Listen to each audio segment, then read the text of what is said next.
right, fantastic. The webinar is now live, so folks can interact or chat in as they would like. And as people get settled in, I'm going to start setting up a Facebook live stream. So one moment while I figure that out. Yes, welcome everyone. Just starting to trickle in. Feel free to let us know how you're doing today. If you want, you can share your name, where you're coming in from. We'd love to interact with y'all.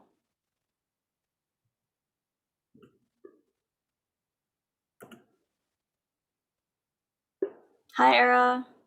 Thanks so much for coming. I'm glad you're here. Hey, Jordan. Hi, T. I can see a few of y'all in here.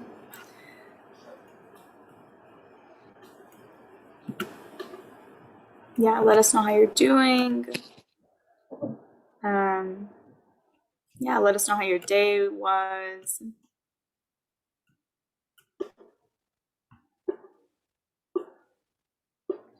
You did it, Angela. Now it's streaming. All right, great. Yes, we are streaming. I'm glad that worked because I was very scared that once I started streaming, it would go to my personal profile versus AFSA. But we are now streaming on facebook.com/AFSAAustin. And if you're watching on Facebook right now, you can join our Zoom room, but it's a webinar style. So if you want to chat in and be interactive on Facebook, that is completely fine. And I'm seeing people chat in. Let's see. Okay, thank you, Era, for that reminder. Yes, so if you want to make sure that you can interact with everyone in the chat, be sure to chat in and say you want to send your message to all panelists and attendees. And please feel free to introduce yourself and where you're calling in from, how you're doing today, and how you're showing up. Awesome. Well, with that said, for the folks that are in the Zoom room, even though your camera is not on, we're very grateful for your presence today. And if you have, if you'd like to turn on subtitles, you can do so. I believe it's automatic, or you can select the live transcript option at the bottom of your screen. Great. And so let's start off our event, Disrupting the Closet and Gender. Firstly, I wanted to introduce AFSA. So Asian Family Support Services of Austin is a nonprofit agency based in Austin, and we serve survivors of domestic violence, sexual assault, and human trafficking in Central Texas. And we provide services from legal advocacy to counseling, to housing assistance, to economic empowerment, and more. We do have a 24/7 hotline that you can call at any time, and that hotline, which we will drop in the chat momentarily, is 877-281-8371. So that's a 24/7 hotline. And if English is not a language of your primary choosing, you can always get interpretation on our hotline, and our services are all free, confidential, and available in any language. So if anything comes up for you during this webinar and you'd like to step away or process with someone or debrief afterwards, feel free to call that hotline and someone can surely assist you and be there for you. Okay, great. So with that said, I wanted to introduce myself. I am a prevention advocate at ASA on their community education team.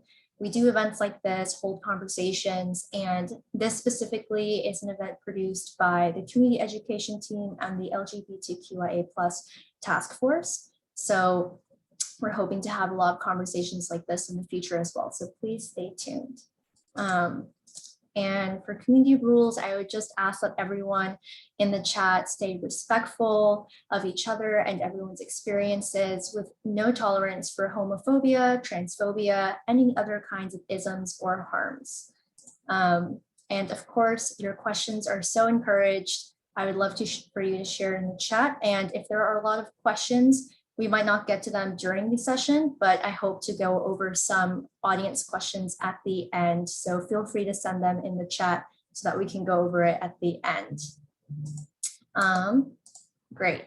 And with that said, I would love to pass it over to Kushbu, who is one of our panelists, but also a huge reason as to why this event got put on in the first place. So I would love for her to kind of introduce the ideation behind this event and what inspired it.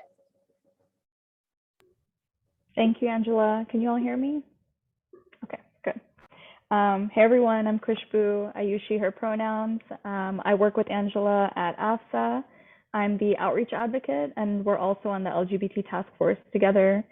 This event just briefly came out of us having conversations together and with our friends who are queer and or trans and people of color, Black and brown people, people from immigrant diasporas, folks who felt like their conversations and experiences around coming out and the difficulty of that weren't really represented in traditional LGBT spaces.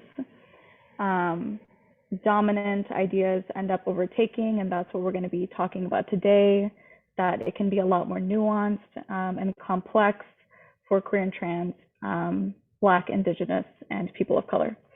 So yeah, that's just a brief introduction.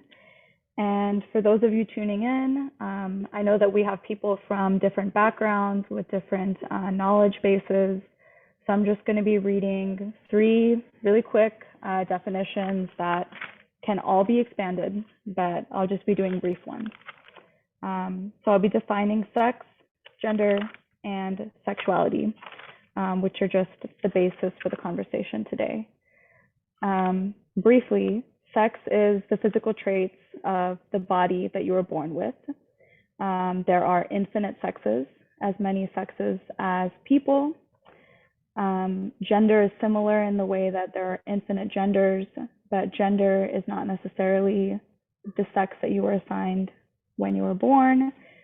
Gender can be a performance, an expression. It can be a chosen identity. It can be mannerisms.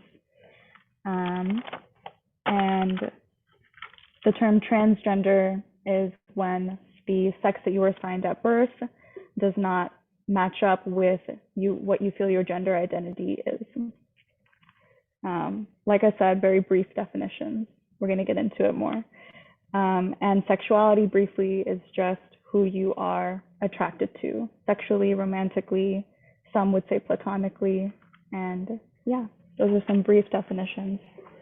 Feel free to discuss more in the chat. And I'll pass it back to Angela. Fantastic. Thanks, Kushbu. I just sent the hotline in the chat again, as I mentioned, and I appreciate you setting the definitions and kind of the intention for why this event was put together. Thanks, Kushbu. And with that said, I would love for us to kind of kick off our conversation. We just had Kushbu speak, but we have 2 other individuals with us along with Kushbu speaking on our kind of moderated conversation panel today. So we have Hiba and Brett. Let's start off with introductions. I would love for everyone to kind of go around and say, kind of introduce themselves in the capacity that they would like and share any aspects of your identity that you would like to share with us. Before we dive into our content for the evening. So Kushbu, since you're just speaking, I'll call on you first if you'd like to introduce yourself. Yeah, sure. I feel like I've talked a lot, so I'll be brief. I'm Kushbu. I'm a queer Muslim Desi. I do a lot of community education, and I'm also a textile artist.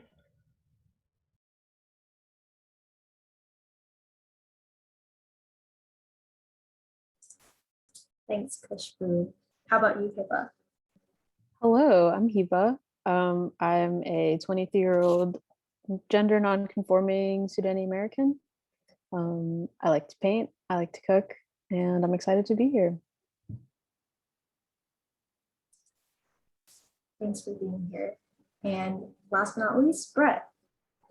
Hi, everyone. My name is Brett. My pronouns are they, them, and he, him. I have done some advocacy work when I was an undergrad at UT, mainly hearing stories and ideas from queer and trans students on how to better campus climate And now I do research up in Boston and Massachusetts, looking at the intersection of health, queerness, and race. Very happy to be here. Thanks y'all for sharing. Thanks y'all for being here. I feel very lucky to share this space with y'all, and I'm sure everyone who's attending feels the same way. As y'all know, when you kind of became panelists for this event or just decided to be in conversation tonight, I think we all saw that the event name was Disrupting the Closet and Gender. So I'd love for us to kick off with kind of tackling this idea of the closet and just generally asking what comes to mind for you when you think of the closet. Are there positive, negative associations, and what do you think of? And I'm going to ask questions broadly, and anyone can feel free to take me up on answering those questions.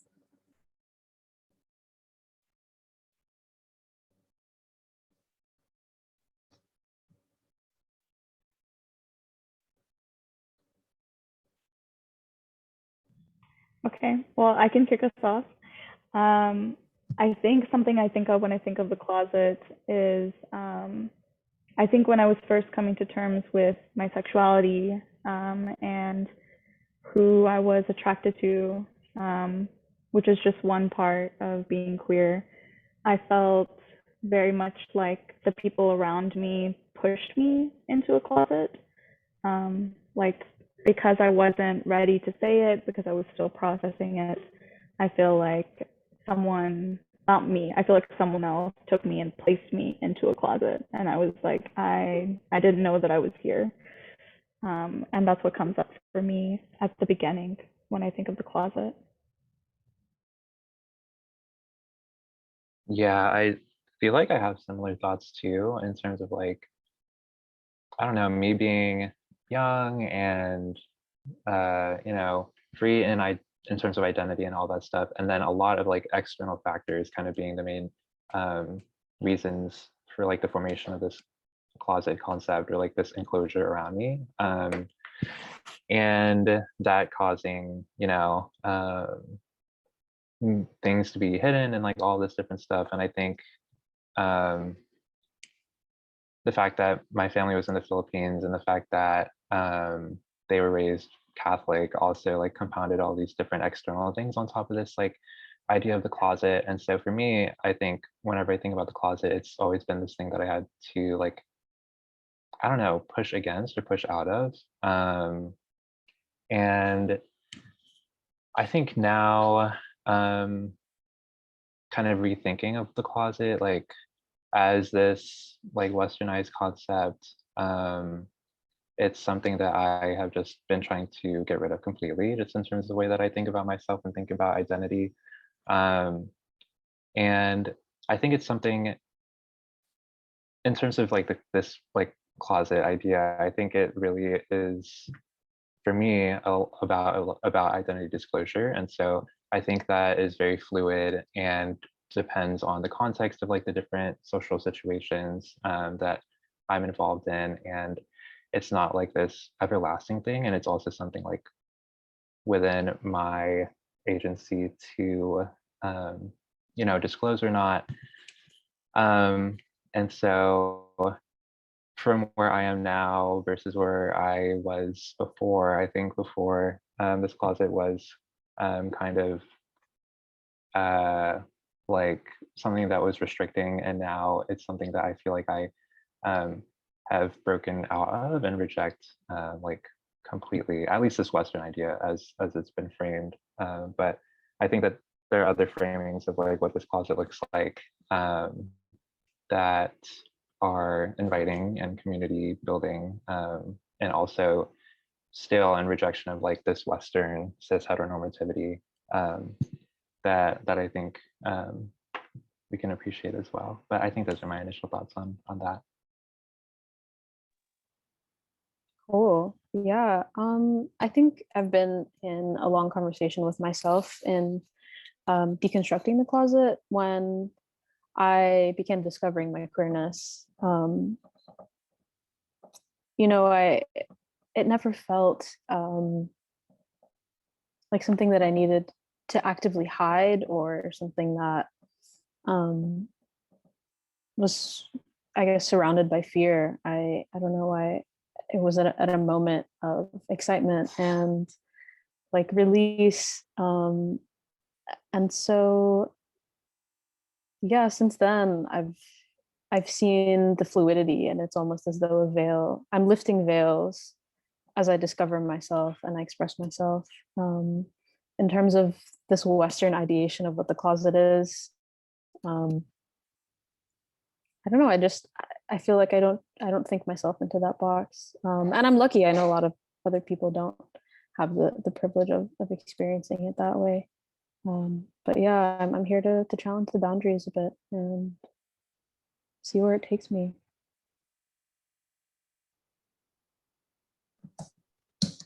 I think a common theme that I've sensed through all of your answers is this idea of choice in building the types of communities or a reframe of the closet. So I'm wondering, when y'all talk about this Western concept of the closet and rejecting that specifically, what is a reconception of the closet that makes sense to you?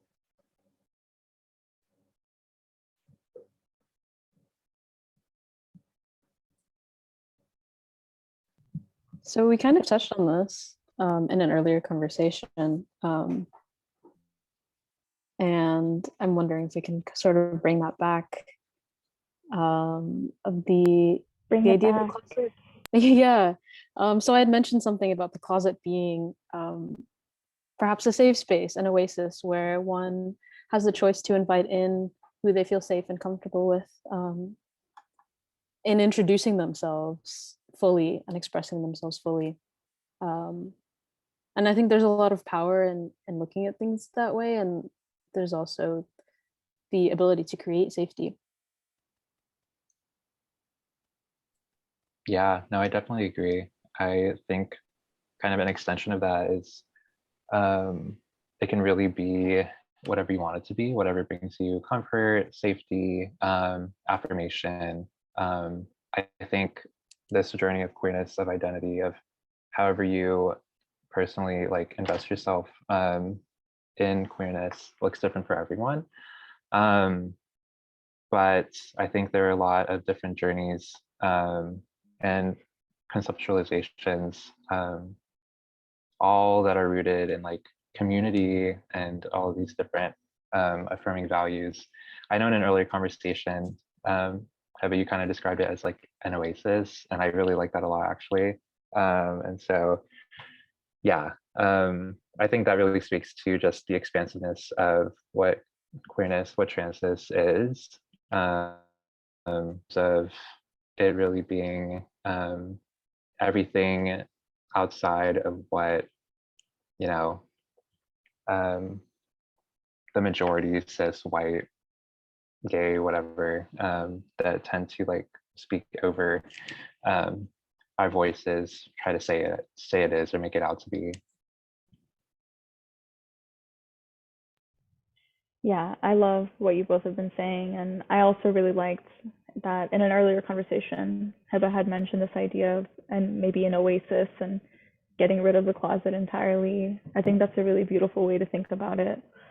I think for me, I think it took me a while to like untie all of the pressures that I felt from the LGBT queer community to like, oh, like being told that like, oh, if you're not out, you're not like, you haven't fully accepted yourself, or like if you're not out, you're not proud, or you can't live a full life if you're not like disclosing constantly, if you're not, what is that word, confession, like this whole idea of like confessing who you are all of the time, when in reality, like that was a really dangerous thing for us to do for a long time, and like still is, depending on what space you're in, like in this country or outside of the country.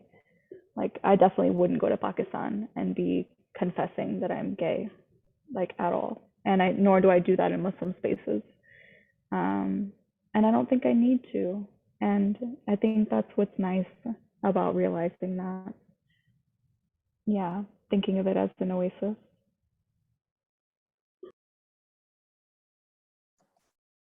It's interesting, Kushbu, because you mentioned kind of having the choice to share or not share, especially within certain cultural contexts.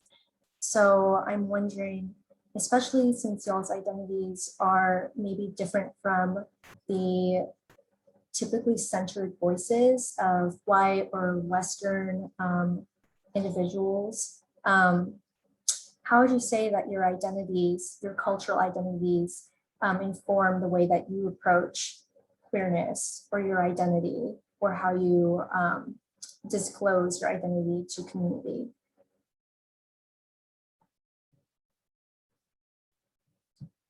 That's a great question on Angela.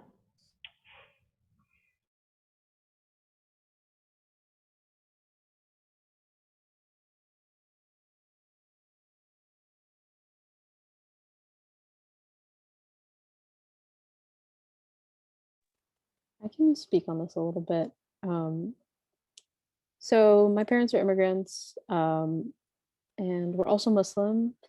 And I don't know, there seems to be sort of a don't ask, don't tell, I don't know, controversial phrasing, but there's just it's taboo to talk about these sorts of things. And I think there's also an avoidance and a fear in being different from the crowd.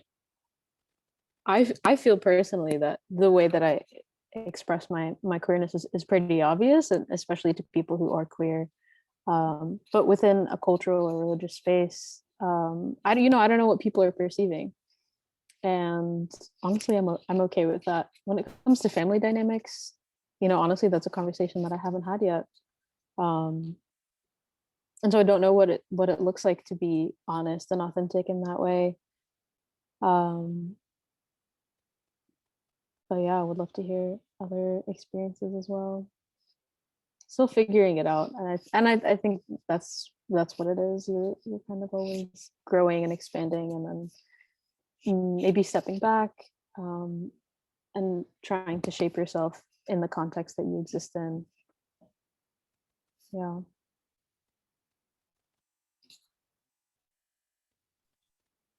Yeah, I definitely agree. It is just so fluid.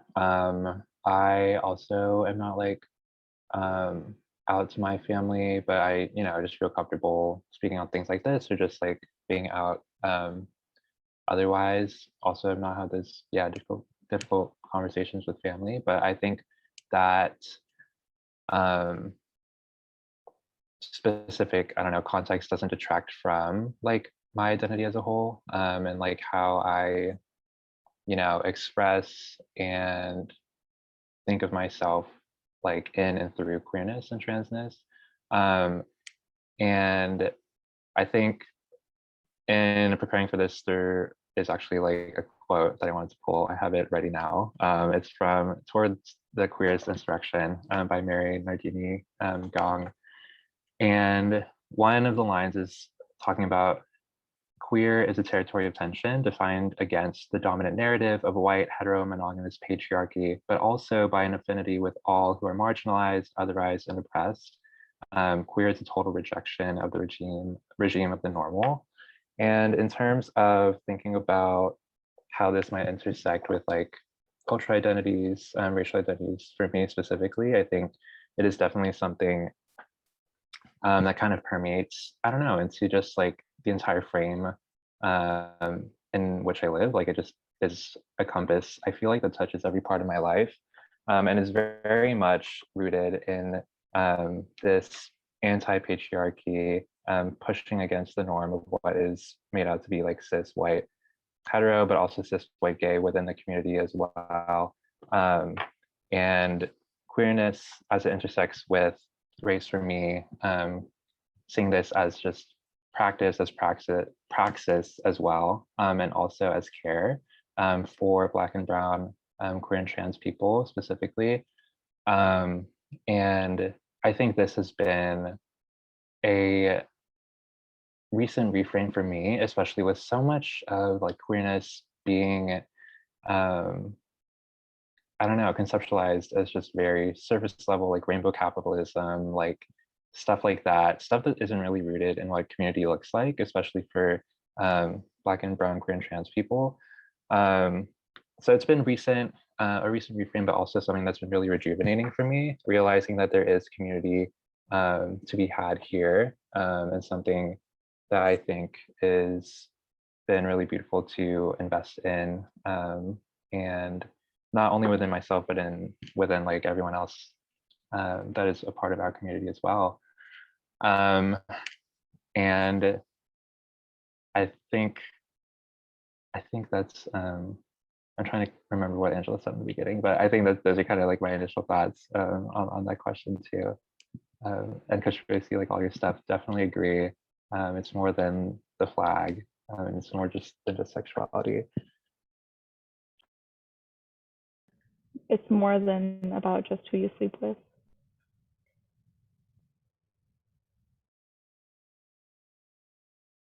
Or who you don't sleep with, for that matter, because there's also asexual people. For sure. Thanks for pointing that out. This kind of reminds me of something that I would love your thoughts on. In terms of the fact that, as Brett was kind of exploring, there's this idea of queerness as praxis rather than just a flag, rather than just a label. And it's been kind of a praxis and community building in a lot of spaces, especially ones that are cultural and in ones that are non-white. And my previous question kind of asked about how culture might be, or cultural context might be a barrier in terms of sharing certain things. But this current question I want to ask y'all is, how is culture maybe an empowering thing for you in exploring queerness as praxis or as community building? And what I mean by that, or maybe this is a bit leading, but I know that in a lot of our cultures and in a lot of our heritages, there is and there are examples of fluidity in sexuality and gender and in the roles that people play in society. So I'm wondering if y'all have found that to be empowering or have even direct examples of that from your own communities.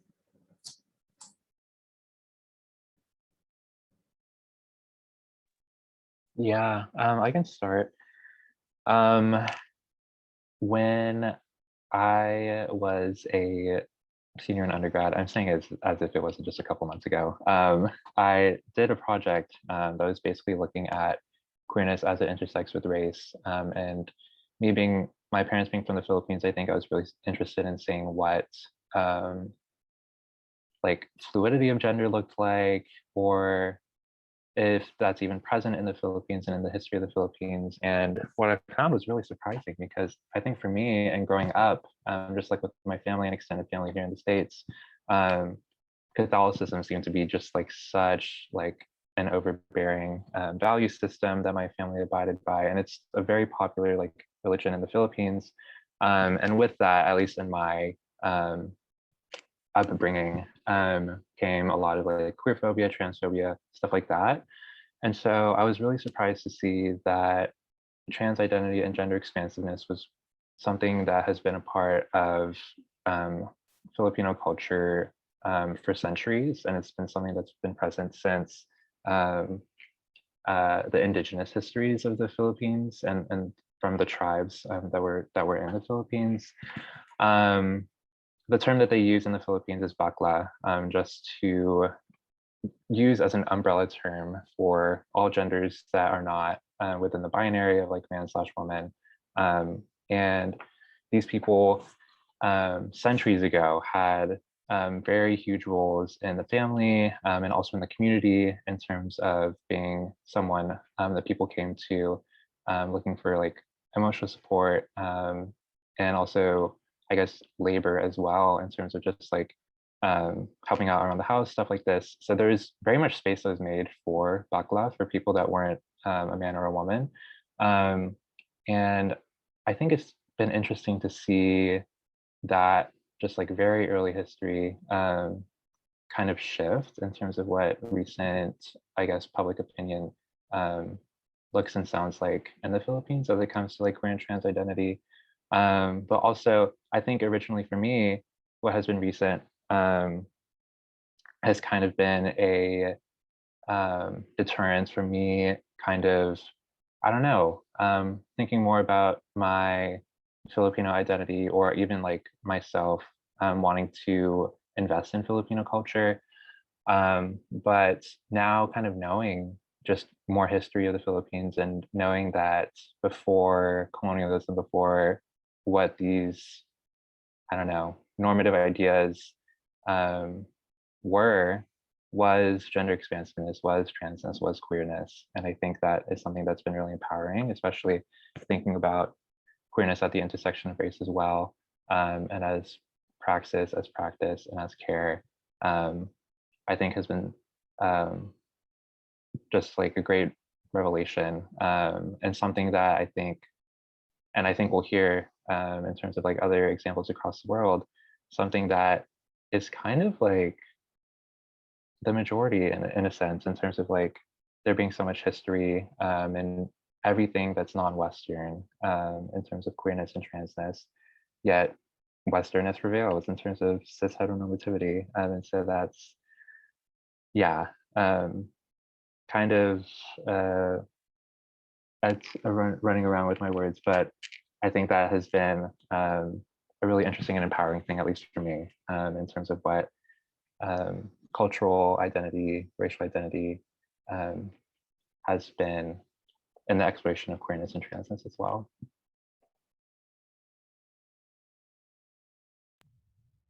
I love all of that. Thank you so much for sharing everything that you did, Brett. I've got stuff to share, but I want to let Hiba share first if she wants to. Yeah, sure.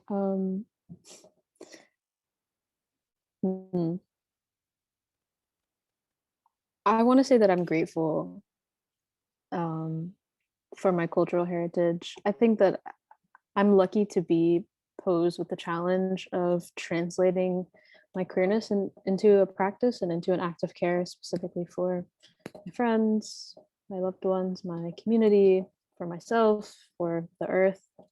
I mean, there's a bit of dissonance, I will say.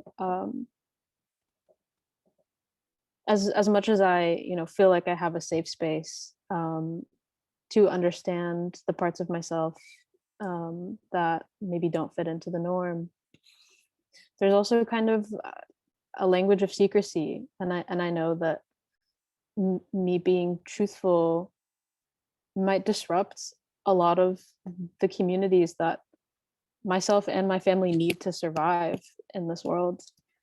And it's a bit frustrating, but it's, I don't know, sometimes when life hands us limitations, we're also granted the opportunity to be creative and discover something new about ourselves and about our world. And yeah, so yeah, in this form and in this way, I come back to gratitude, and I come back to working with the love that I've been given, and with the language that I've been given. I know there are queer Sudanese people, I know there are queer Arabs, I know there are queer Muslims, but they're just kind of hard to find. Yeah, just a bit hard to find, because I think there is a lot of hatred and a lot of bigotry and fear. But I think it's conversations like this that allow people to begin to open up and awaken. I'm also thinking about generational gaps, because I think this kind of stuff is a lot easier to get through with people who are younger. But I also know that in the important work of building community, you have to find a way to bridge the gaps, and so I'm looking forward to exploring that in my practice as well. It's definitely a new beginning for me, but it does feel very important. I love that. I love that each of us has shared like little pieces of the journey that we're on, and like peeks into where we're at right now and the things that we're still thinking through, and also where we've been in our journey in the past. And I really appreciate hearing that, because it is such a process. right? And I would say to like anyone that's on here that shares identities that are similar to us, like that we know that it's such a process and there is community, even though it's like Hiba was saying, I also feel like it's really hard to find. I get really excited when I meet people that are queer or trans and are Black and brown and BIPOC. And yeah, I was also going to say that my family's heritage is from India, specifically from Gujarat, and then also Pakistan, which is only a country that's 71 something years old.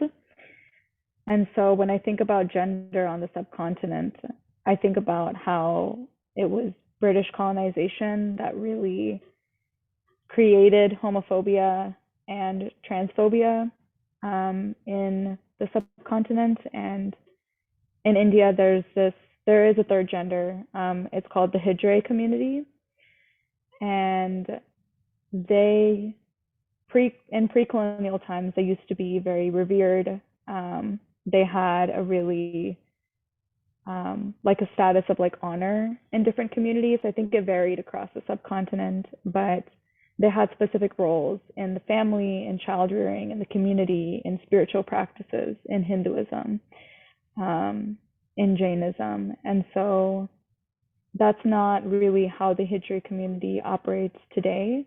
And a lot of the reason for the way that they've been isolated in the subcontinent was a direct result of like the effects of British colonization and them being shamed by Christianity, by Westernism.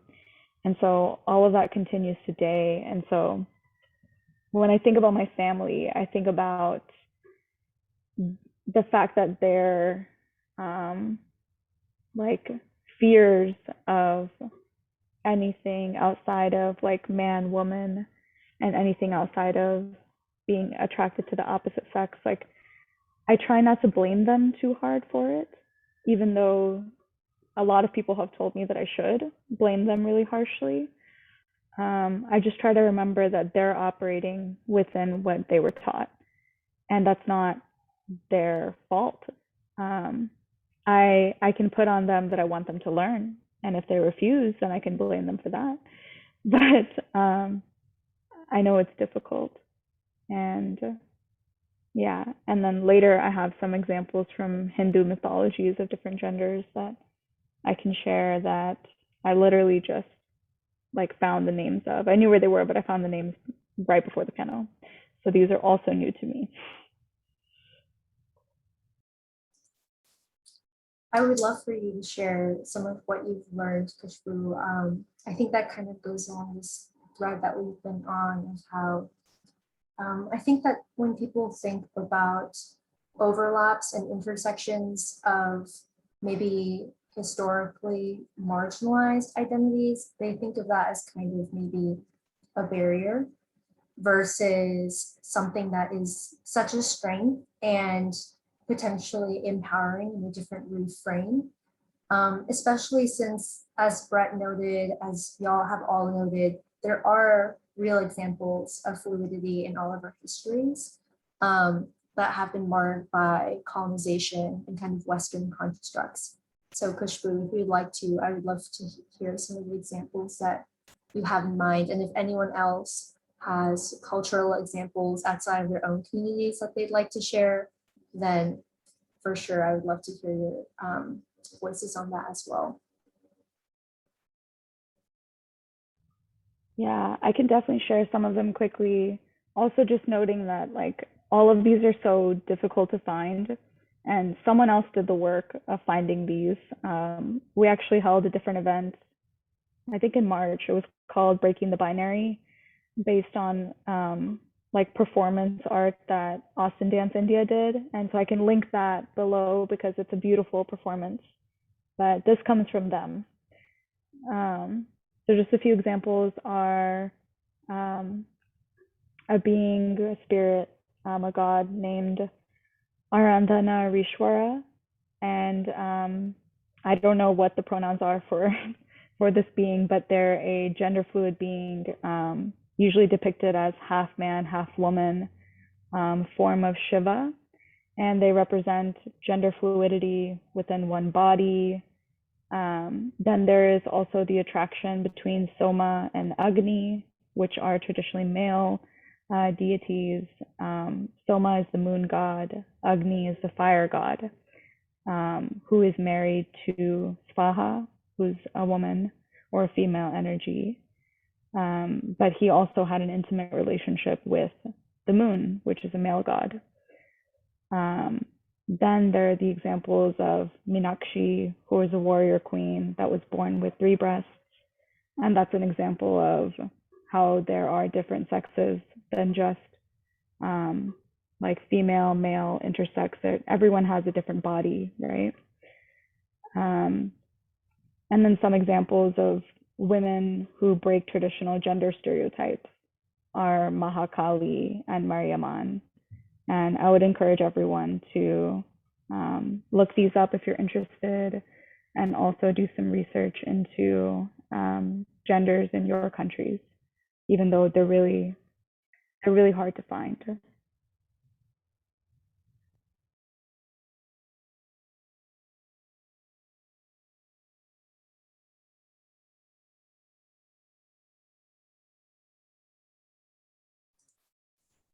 Thanks so much for sharing.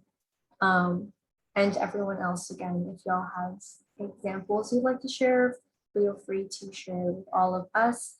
But I think this does kind of lead us into a conversation on gender. As Kushbu was kind of discussing, all of these different deities have different gender identities, and all of that's been represented in kind of pre-colonial history.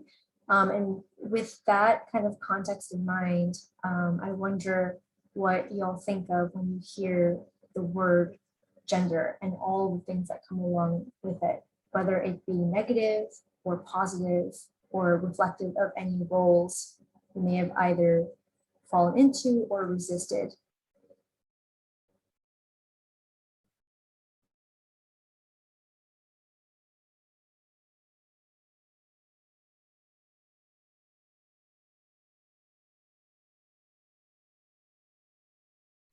I think the first thing that I think of when I think about gender is just expansiveness of it.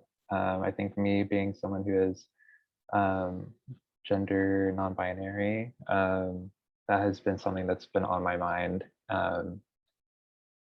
almost like every day, honestly, in terms of just like not only how I internalize gender, also my internet's been weird. Can you all hear me?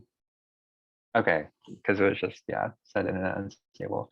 Not only in how like I personally identify, for which I think is kind of like the most important thing in terms of like internalization, and yeah, internal identity, but also in terms of like expression as well. I think gender is definitely something that's socially constructed, and so in terms of the way in which we move through the world, I think expressions of gender that aren't within the norm can be difficult for some to feel comfortable doing.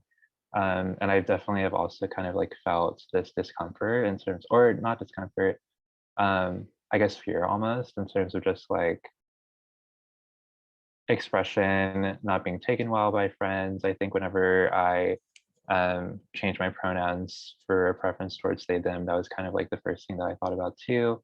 And so both sides of the coin kind of being like this expansiveness, or well, the first side kind of being like this socially constructed, more rigid idea that's pushed on us against the world. But on the other side of that, on the other side of the coin, I think is kind of the world that I want to live in, which is like expansiveness, diversity of gender, and affirmation of all of what that has to offer.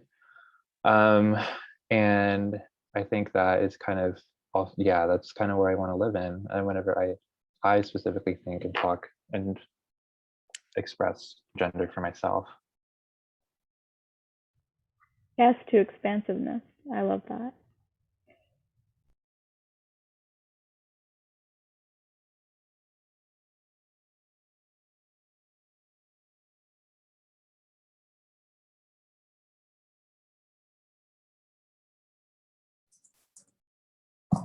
do y'all have similar thoughts to Brett when it comes to gender, or just something different come up for y'all? Yeah, something different is coming up for me. I do resonate with the idea of gender expansiveness, and I feel like I live that as much as I can. But I don't know. I'm in terms of my language, I do feel very much caught in a binary, and it's frustrating. It's frustrating because a lot of the times I feel like gender is, or what gender can be is, I don't know, maybe like all of the beauty that we don't yet have words for. And I get it. I get why our society and us as like humans need to live in a world where we feel as though we have roles and we feel as if we have purpose. But I think also reflective of the time that we're in, shifting out of that, I think, has been more challenging than I thought. Like, I don't know, I catch myself without intention, replicating the structures of the society that I came up in. And I'm like, well, dang, well, I mean, I try to live outside of this, or I try to live independently of this, but ultimately, yeah, the majority is not there. And so I don't know, looking forward, hoping to disentangle that a little bit more. I don't know if that makes any sense, but It definitely makes sense. I also feel like it's so important to like say how like none of this, like it's not suddenly like the stagnant point of like you've jumped from like, oh, you've like broken out of like all of this, right? I feel like I really loved what you said because it acknowledges that like you can even feel like you're out of it, right? Like you've broken out of it, and then like feel yourself being like sucked back in, or like the rest of the world around us like affirms the binary, it rewards the binary, and most things are still scripted that way. And so, and it's those scripts are in our brains and in our bodies, and so, and in our like spirits. And so I feel like it's there are definitely things we've been like so socialized to stay in. And yeah, I would say for me, when I think about gender, I think of, so I'm cisgender as of now. I was assigned female at birth, and right now I feel as a woman, and so those things align for me. But that's something that I've questioned a lot. And I would also say that like even within this idea that there can be infinite genders, being a woman does not mean the same thing to everyone. And I think that you see that a lot in the way that women of color, brown women, black women, Asian women, the way that oftentimes their body hair is seen as something that isn't womanly, right? You see that in some women being told that they have too much testosterone, such as in the Olympics and what's happening right now, and people being said that they can't play because of that. And you see it in like the example of some people who identify as men having big breasts, and that's supposed to be like men are not supposed to have breasts, right? That's supposed to be something that women have. And so I feel like even there, like even in the man-woman binary, things don't add up. And I think that's what comes up for me with gender. Like they see women are supposed to be quiet, we're supposed to be submissive, we're supposed to serve, we're supposed to basically do the exact opposite of disrupt or like be anything queer, right? And I think it's been empowering seeing how many like young Desi women specifically like have rejected that and you don't have to reject it, but a lot have come out in that rejection. And yeah, I think about that. That's what comes up for me with gender. Thanks for sharing everything you did. And something that I noticed from y'all is this idea of, with gender, there also comes these norms and also kind of these binary mindsets that sometimes you have to push back on. So I'm wondering, in what ways do y'all resist this binary perspective, this binary mindset and world? And how do you cultivate that kind of resistance?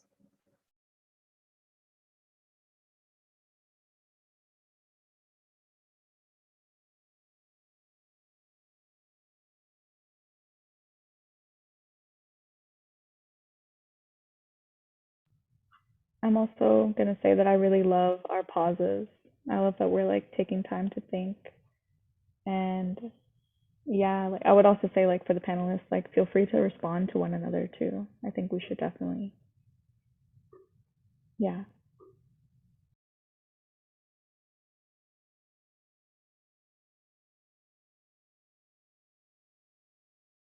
I think for me,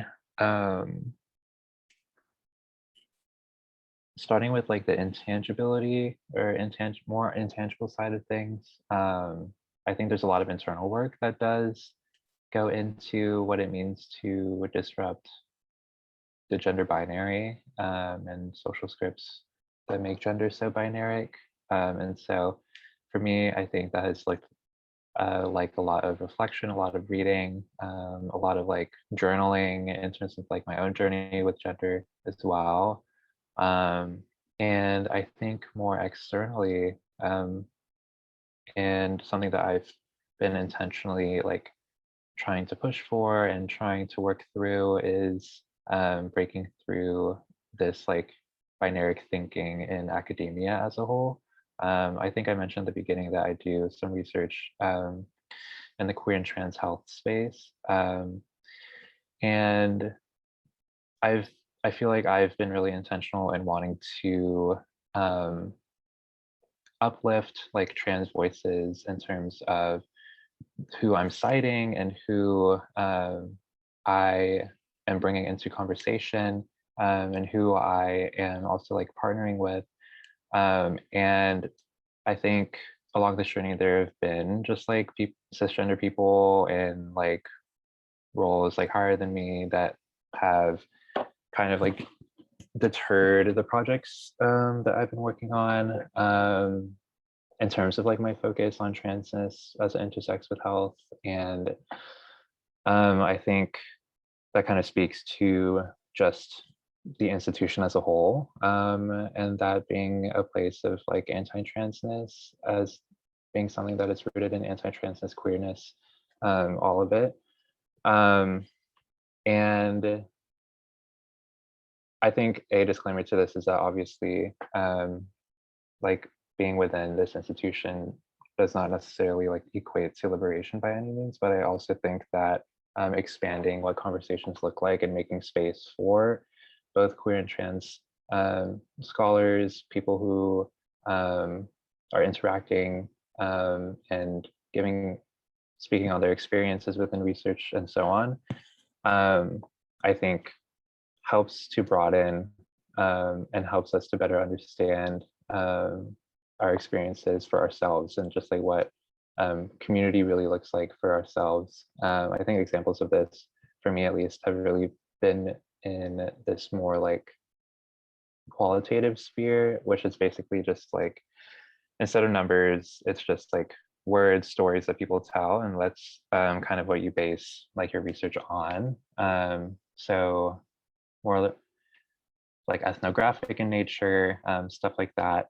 And I think in this realm, there's a lot to be heard in terms of just like the experiences that people are bringing to the table. And there's a lot to be done in terms of how these experiences are framed.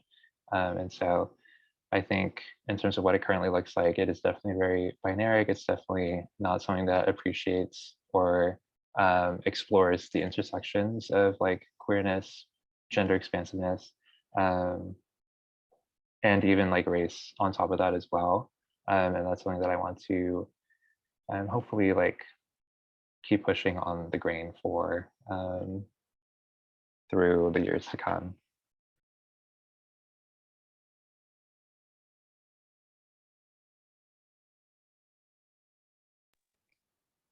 Angela, would you mind restating the question? Yes, for sure. The question was, in what ways do you resist or cultivate resistance in terms of addressing this binary mindset in this binary world?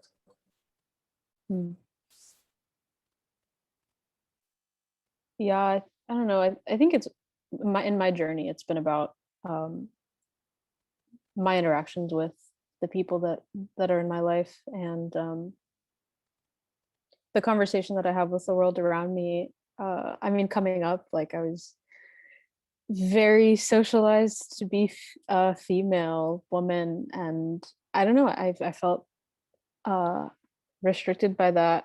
And so in my process, I've rebelled in kind of just doing what I want, and it's not easy to get there, but I guess it started with wanting to cut my hair short and speaking up, and letting my voice be heard. And in a lot of ways, my parents encouraged this, by giving me something to challenge, which that's a bit complex, but we won't get into it.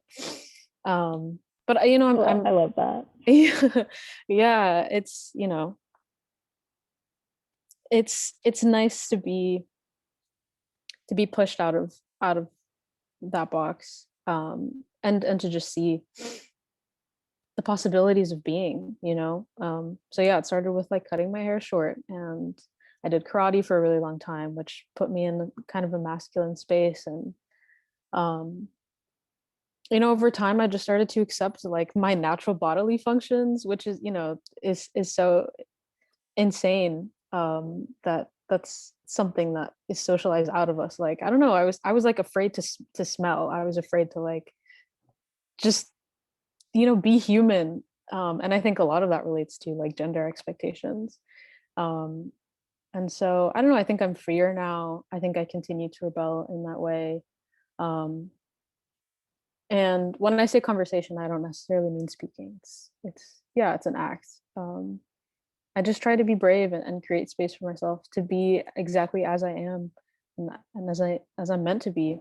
And that's not always going to make people happy. It might be confusing, but that's okay. I can get with that. I think it's important for people to be uncomfortable sometimes, because I don't know.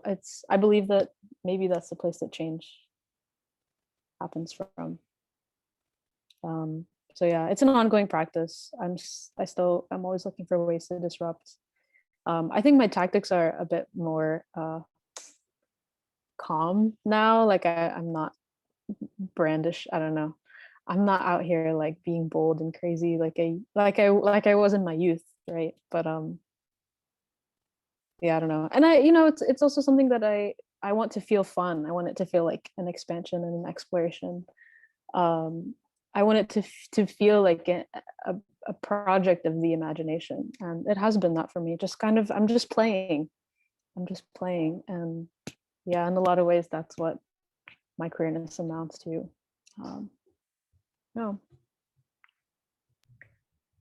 I love that. I feel like it sounds like a lot of what you're saying is like you reclaiming it as not necessarily being like, I mean, like, of course, some of this is heavy and like hard and difficult, but you're like, yes, I'm going to just be playful and like center it there. And I love that. I want to do more of that, I think. And yeah, I was thinking about resistance and how there's this whole, I think we've touched on this a little bit, like all together, like queerness and it being so much a like label now that people claim, that I myself have claimed and continue to claim as I work through what it means to claim that, wherein queer was a slang term, and then it was reclaimed in the 60s and 70s by, I think, Black trans women, by Marsha P. Johnson and Sylvia Rivera. And it was supposed to be a rejection of queerness was supposed to be literally resistance. And so I think about how now queerness is seen so much as, and I've also done this, an identity you can just tack it on and you're done. You don't have to resist, you don't have to push anymore, you can just embody it, which is not how I see queerness. I would say that it's resistance of the norm, it's resistance in all of these ways, and it's also necessarily a political identity, and not necessarily identity, but it was tied to politics, to resisting capitalism, to resisting white supremacy, to resisting colonization, to resisting transphobia, all of these isms, all of the things that come down on us. So I guess in the big sense, that's what comes up for me is resistance. And then in the personal sense, I think about, I feel like I relate to you a lot, Hiba. I love that you're in my youth, I used to be more bold, but you're literally 23 years old. But then I do the same thing, right? I'm oh yeah, when I was in high school, I feel I felt like I resisted gender norms with a lot more fire. And I still do the same thing, but with a different kind of fire now. I guess it's a more intense, smaller, targeted fire of resistance. And I guess with that, I'm just trying these days not to burn people with it, burn my family with my resistance, because I've definitely done that. And yeah, and I think that was something that took time to come through, that I can resist without hurting people. So yeah.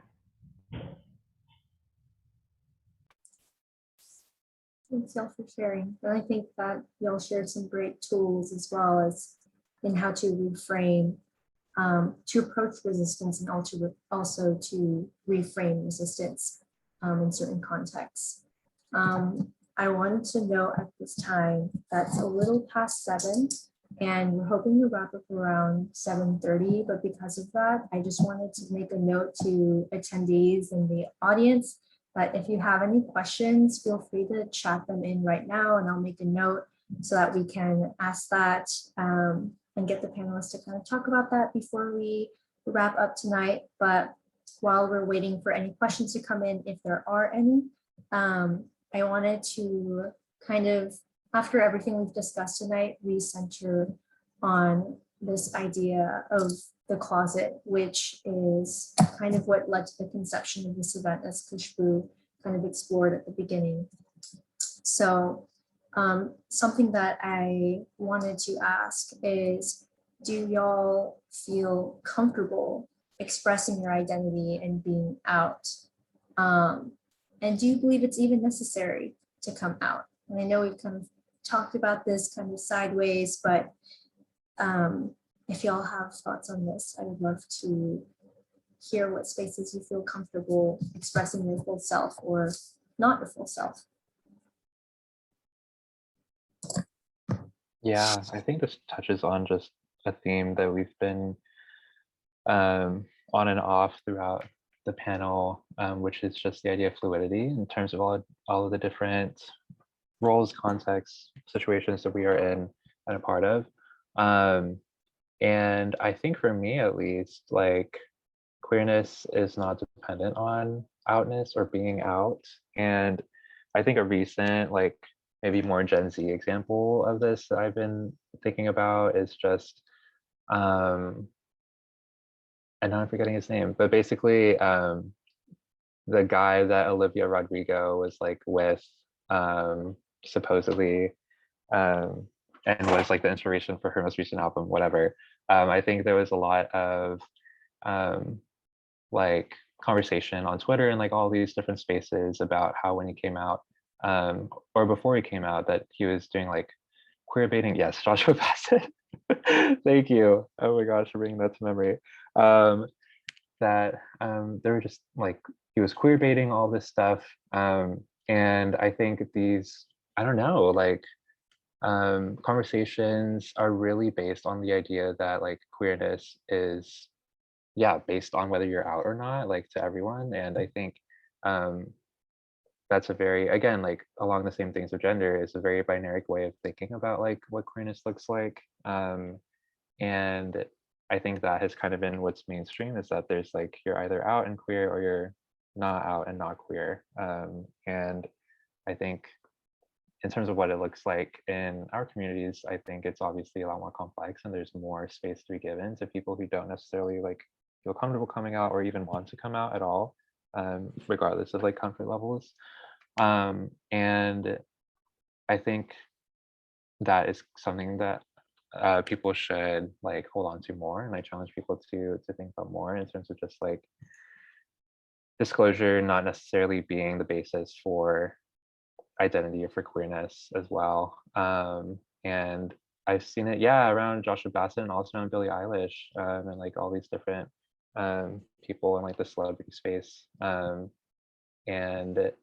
I think seeing these conversations be so big is kind of like, I don't know, sad slash like worrying to me, in terms of like that also just like reinforcing binary thinking and queerness and identity, especially for the younger people, as like these are all people that a lot of like young people follow or listen to and so on. So yeah, I think those are kind of like, yeah, my initial thoughts. That being that queerness and outness are not necessarily like one and the same, obviously. And that this is something that we've seen kind of be this binary kind of in pop culture, which has been interesting to see and like, yeah, think about.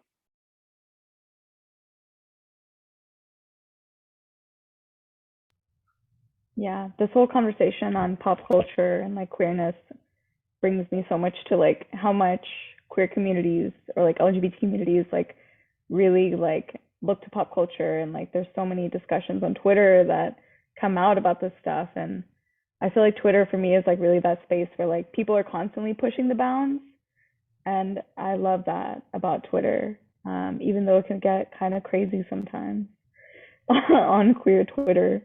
I only sign in sometimes, but it also makes me think of Lil Nas X, or Lil Nas the 10th, I think he goes by, and how like I feel like what he's done is such great examples of like totally shattering like any expectation.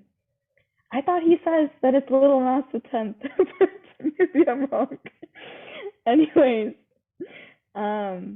yeah, I just feel like he's really shocked so many people, and I've really appreciated him owning whatever he wants to do creatively fully, and that's been really exciting. And he's like, yeah, you might think that this is whatever you want to think about it, but I like it. I'm going to keep doing it. It's making me a ton of money, and all of that's great for me. And yeah, I'm totally off of what your question was, but will you restate it, Angela? I love this pop culture thread that we're on right now. Me too. But my question had basically been like, do you feel comfortable expressing your identity, being out? Like, do you feel it's necessary to be out? And I think that's where that thread came from of there are expectations around what being out looks like. And if you're not out, then you're not these identities, and so we've seen Yeah. that with the pop culture figures Brett mentioned. But I mean, yeah, I love this discussion on pop culture that we're bringing in. Yeah. I guess like I think that we should definitely keep talking about pop culture if we want to. And I feel like outness for me is, it's such a complicated thing for me to think about because I was considered like in the closet for maybe all of like 6 weeks or something before there was so much pressure that I like came out in like a really public, really big way, that back then like I didn't know what that meant. I didn't know what the repercussions would be. I didn't know how isolating it would feel, like culturally and like from my extended family. And so for me, I would say no, like you definitely don't have to be out. Um, as someone who like, I feel like I was like out for like a living for a while. Like I was like someone who went and like spoke a bunch and like was a speaker on queer things and did a ton of panels and like got scholarship funding for being like out. And so that was all really intense for me. And so I would say like you don't have to be out, and you can choose when you want to share different things about yourself and when you don't. And also like when you kind of add that label to yourself, especially when you put it on the internet or like you tell your family, like you can't really take that back, you know, like you're kind of, once that's attached to you, it's really hard to have it be unattached from you. So I guess that's what I would say like about outness. That it's not necessary, and it can be really empowering.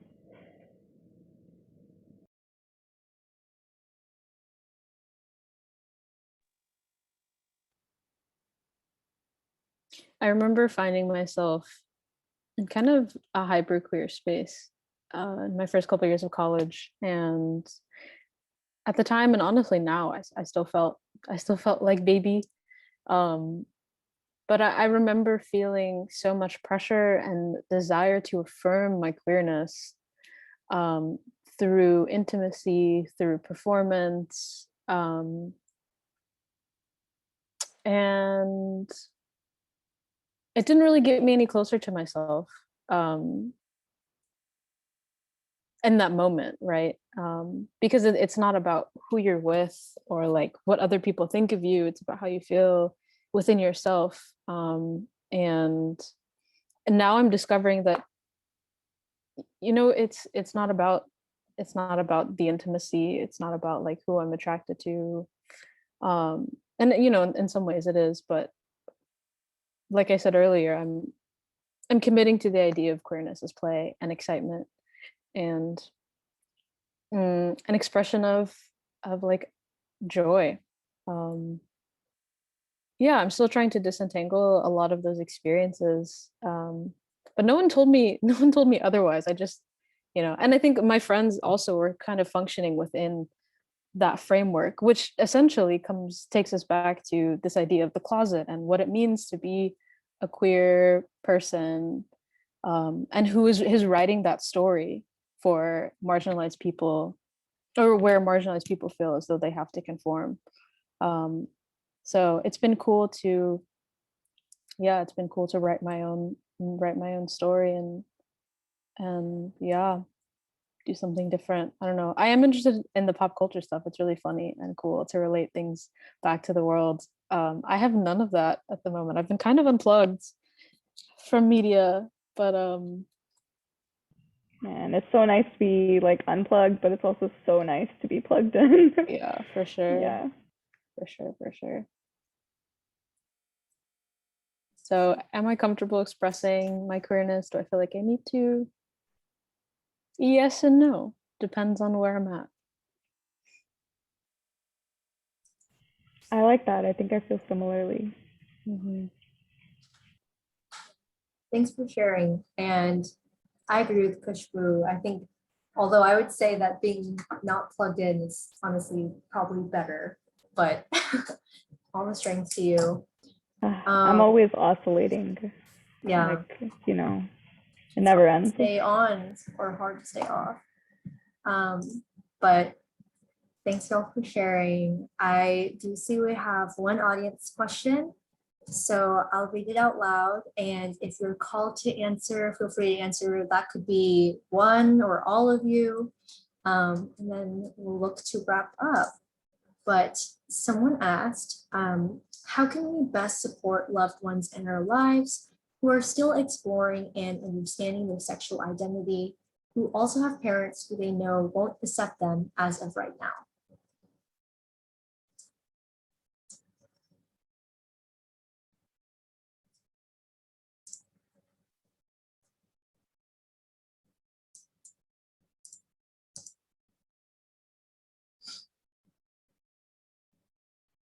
I guess just to start off, assuming this is like a young person, like living with their parents, interacting with their parents heavily, maybe like in terms of support, just being a place where this person can express their thoughts and their feelings and their identities like freely to you, and affirming that in the ways that you can, and also supporting them how they want to like proceed with their journey. I think something that we just discussed was like disclosure is not necessarily a foundational aspect of queerness, and so in terms of however this person wants to proceed, kind of like respecting that. But I think the main thing just being like very affirmational in their journey and their identity. And I know in thank you, Kushru. And identity disclosure, I use that phrase just in terms of how a person may or may not disclose their identity to someone, or basically just like tell someone about their identity specifically. And so in this context, like queer and trans identity, basically meaning like young people who are living with their parents can like still be queer, as we've discussed, without like necessarily having to disclose or like tell their parents on the case that that causes like any material harm to them. Something else that I was involved with in undergrad were like youth community centers for queer and trans people in Austin specifically. I think there's a pretty popular center called Out Youth that does a lot of programming for people who want to support queer and trans youth who may be in homes like the situation described in the question. And so I think that would also be a really good place for resources, but foundationally, I think just like support, creating a space for this person to express themselves, and maybe even like visits to like Out Youth, connecting with other queer and trans youth in a way that's safe for them, or in a way that like, yeah, they would want to pursue. But yeah, those are just my thoughts.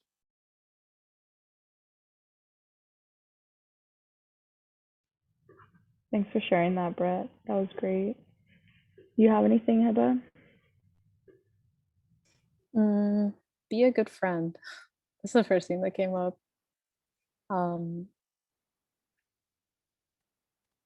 Yeah, I mean, I think a lot of people, when exploring sexual identity or queerness or whatever part of themselves, often struggle with mental health. And that isn't something that we've touched on yet in this conversation, but it's really important and can often maybe be overshadowed by other things. But, you know, I think if you have someone in your life that is on this journey and, you know, might be struggling, I think it's important to bring that into awareness in that connection. And it's important to nourish and nurture and come back to care, because when we're well, it's easier to, I guess, discover, and it's easier to imagine. But when we're unwell, it becomes a struggle. And so, yeah, I think, you know, having those conversations, how's your heart today? You know, what are you worried about? Can I hold space for it? Can we work through these things together? Yeah, things are complex as always. And yeah, I know it's also important for one to take care of their own well-being, I think, in order to be a person of support for someone else. So take care of yourself too. Only do what you have the capacity for.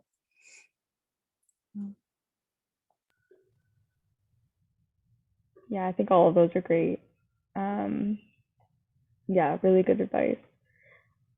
I think the only thing I would have to add is like just give them the space to feel and think whatever they're feeling and thinking. And like I feel like being a listening ear can be really helpful. Like a lot of times people just need to vent. And that might look like word venting or even just like wanting to sit with someone or like be held or like not be alone and how they might be feeling, even if they don't want to talk. Yeah, I would also just say like believe in them to get through it and like believe in them to just exist with the complexity and like also like their joy if they're feeling it or whenever they find it again, if they're not currently already feeling it.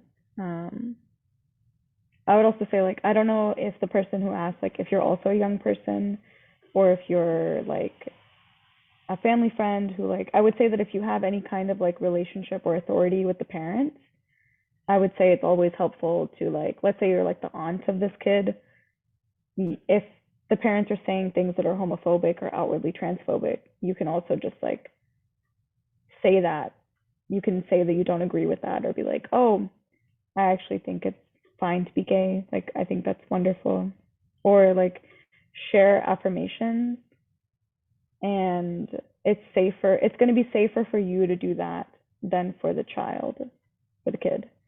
So that's the other advice I have. Like, one of my aunts did that for me when I came out. And I think it was the most powerful thing anyone in my family could have done. So, yeah.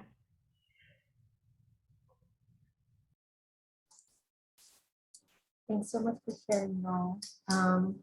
I think that hopefully the anonymous attendee who asked that question can walk away with some powerful tools, including those questions, those beautiful questions you shared, Hiba. I've realized that we're at the end of our time together, but before we go, I'm going to just share a bit of information again for folks to walk away with or leave Zoom with. And then I'll also give just a quick chance for panelists to share any last words that they might want to share, if they have any, if they have time to stay on a little bit past 7:30. But before I ask them to do that, just wanted to say that this event again is hosted by Asian Family Support Services of Austin. This organization is here for any survivors in Central Texas, and our 24/7 hotline. Our 24/7 hotline is there if you need to call it for free confidential services in any language. And we'll be sending out a follow-up email to all attendees with kind of resources and readings. But especially if you're in Central Texas, but even if you're out of Central Texas and you want to learn more about resources and organizations you can tap into locally, you can always call that hotline and we can direct you to some resources and organizations. Additionally, for the folks who are on the call still, I'm going to drop a survey in the chat for y'all to fill out for us.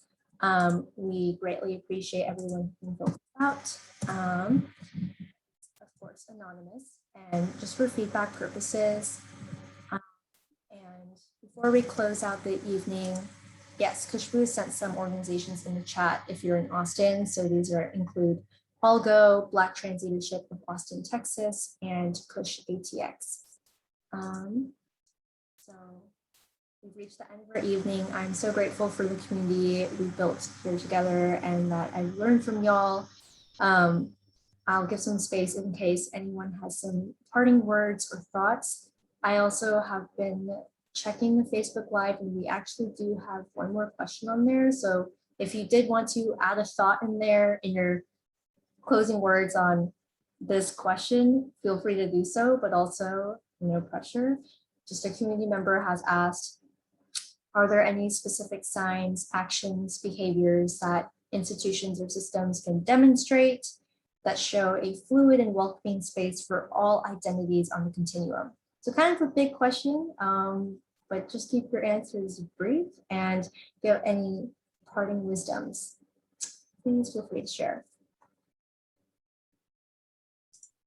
When I think of that question, I think the first and main thing that I want to say is just like material support, just in terms of like, I don't know, money for like queer and trans people in these institutions, like direct support to these individuals,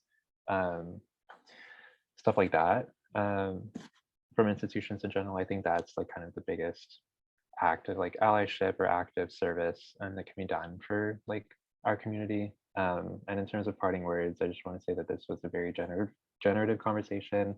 I'm glad that you brought me into it, and I definitely learned a lot today.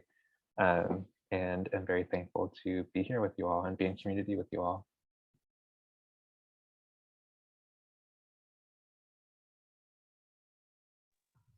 Thanks, Brett. That was a beautiful little closeout. Yeah, definitely agree with you, Brett, about monetary and material support for queer folks. In terms of a closeout, I'm happy about this. I really am. I feel like I learned a lot about myself, and I learned a lot through you beautiful people. And I'm grateful for the connection in this space. It's good for the heart. Yeah. Thanks all. Yeah, I echo the same things. I'm so glad that we did this. It was such a nerve-wracking thing to plan. Like it's hard to find people who are out or like comfortable being out in this way, who share our identities. So I'm so grateful to both of you for being here. Yeah, I hope that we can keep talking even after this, and you know, we can do it publicly and also not publicly, just personally. And yeah, I think I would say the same thing. Material support is the most meaningful thing from institutions. For me personally, anything that isn't tied to some kind of material support or a material space feels very performative. Like if it's just if it's not tied to something more than just trying to appear inclusive or appear supportive without actually offering support, then I think that's a more difficult question to answer. But I think one small thing is like telling people that they don't have to disclose anything. You know, like nowadays, like for example, it's so common to ask people like to disclose, and so I would say if you want, like maybe don't do that as much. Just say like, oh, like share whatever you want to share, or like if you want to share your pronouns, share. But like leave it super up to whoever. And yeah, thank you so much to the audience, to y'all. I'm glad we did this. Thanks, everyone. Good night. Have a restorative, healing, restful evening. And again, if you ever need a space to debrief, you can call the hotline. And thank you so much to the panelists for all of your insight and warmth tonight. We are all super grateful. Good night, Thanks, everyone. Good night. Bye. Bye-bye.